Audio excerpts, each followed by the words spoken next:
നമസ്കാരം. മലയാളി വാർത്തയിലേക്ക് സ്വാഗതം. കഴിഞ്ഞ ദിവസം നടന്ന സത്യപ്രതിജ്ഞാ ചടങ്ങും അതുമായി ബന്ധപ്പെട്ട ഗവർണറും മുഖ്യമന്ത്രിയും ഒക്കെ തന്നെ ചെയ്ത രീതികളും ഒക്കെയാണ് ഇപ്പോഴും ചർച്ചാ വിഷയമായി നിലനിൽക്കുന്നത്.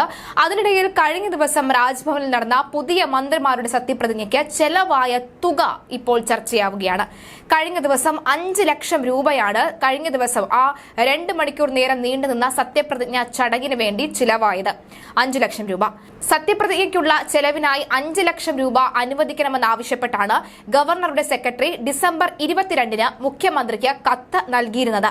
മുഖ്യമന്ത്രിയുടെ അനുമതി ലഭിച്ചതിനെ തുടർന്ന് ധനമന്ത്രി ബാലഗോപാൽ രാജ്ഭവന് അധിക ഫണ്ടായി 5 ലക്ഷം രൂപ ഡിസംബർ 28-ന് അനുവദിച്ചു. ഇന്നലെ വൈകിട്ടാണ് രാജ്ഭവൻ സത്യപ്രതിജ്ഞാ ചടങ്ങ് നടന്നത്. കടന്നപ്പള്ളി രാമചന്ദ്രനും KB ഗണേഷ് കുമാറുമാണ് മന്ത്രിമാരായി സത്യപ്രതിജ്ഞ ചെയ്തത്. പരിപാടിയുടെ ചെലവായി രാജ്ഭവൻ ആവശ്യപ്പെട്ട തുക ടൂറിസം ഡയറക്ടർക്കാണ് ധനവകുപ്പ് അനുവദിച്ചത്. സത്യപ്രതിജ്ഞയ്ക്ക് ശേഷം ചായ സൽക്കാരവും രാജ്ഭവൻ ഒരുക്കിയിരുന്നു. മരാമത്ത് വകുപ്പാണ് പന്തൽ തയ്യാറാക്കിയത്. പന്തലിന് ചെലവായ ബില്ലും ഇനി പാസാക്കേണ്ടതുണ്ട്. വെള്ളിയാഴ്ച വൈകിട്ട് 4 മണിക്ക് രാജ്ഭവനിൽ നടന്ന ചടങ്ങിൽ ഗവർണർ ആരിഫ് മുഹമ്മദ് ഖാൻ ഇരുവർക്കും സത്യവാചകം ചൊല്ലിക്കൊടുത്തു. സംസ്ഥാനത്ത് അധിക ചിലവാണ് സംസ്ഥാന സർക്കാർ നടത്തുന്നത് എന്ന് ഘോരഘോരം വിമർശിക്കുന്ന ഗവർണറാണ് രാജ്ഭവനിൽ നിന്നും ഇത്തരമൊരു നീക്കം ആവശ്യപ്പെട്ടിരിക്കുന്നത്.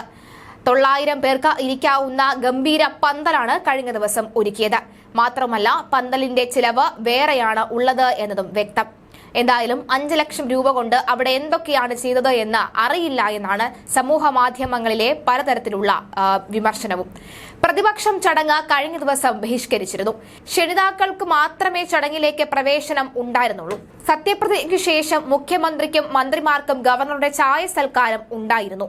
പക്ഷേ ഗവർണറോ മന്ത്രിമാരോ മുഖ്യമന്ത്രിയോ ഈ ചായ സൽക്കാരത്തിൽ പങ്കെടുത്തില്ല. പുതിയ മന്ത്രിമാർ പങ്കെടുക്കുന്ന മന്ത്രിസഭാ യോഗം ജനുവരി 3-നാണ് ചേരുന്നത്. സർക്കാർ 2.5 വർഷം പൂർത്തിയാക്കുമ്പോൾ ഇടതുമുന്നണിയിലെ 2 ഘടകകക്ഷികൾ മന്ത്രിപദവി മറ്റ് 2 ഘടകകക്ഷികൾക്ക് കൈമാറണമെന്ന് നേരത്തെ തന്നെ ധാരണയുണ്ടായിരുന്നു. ഇതനുസരിച്ചാണ് മന്ത്രിമാരായിരുന്ന ആന്റണി രാജുവും അഹമ്മദ് ദേവർകോവിലും രാജിവെച്ചത്. മറ്റു മന്ത്രിമാരുടെ ചുമതലകൾ മാറുന്ന വിധം വകുപ്പ് മാറ്റം വേണ്ടെന്നാണ് CPM-ന്റെയും മുഖ്യമന്ത്രിയുടെയും നിലപാടുണ്ടായിരുന്നത്. എന്നാൽ VN വാസവന് അധിക ചുമതലയാണ് കഴിഞ്ഞ ദിവസം നൽകിയത്. ഈ ജനാധിപത്യ കേരള കോൺഗ്രസിന്റെ മന്ത്രിസ്ഥാനം ആന്റണി രാജു ഒഴിയുമ്പോൾ ഗതാഗത വകുപ്പ് കോൺഗ്രസ് B-യുടെ ഗണേഷ് കുമാറിന് ലഭിക്കുമെന്ന് നേരത്തെ തന്നെ സൂചന ഉണ്ടായിരുന്നു. അത് അങ്ങനെ തന്നെ നടക്കുകയും ചെയ്തു.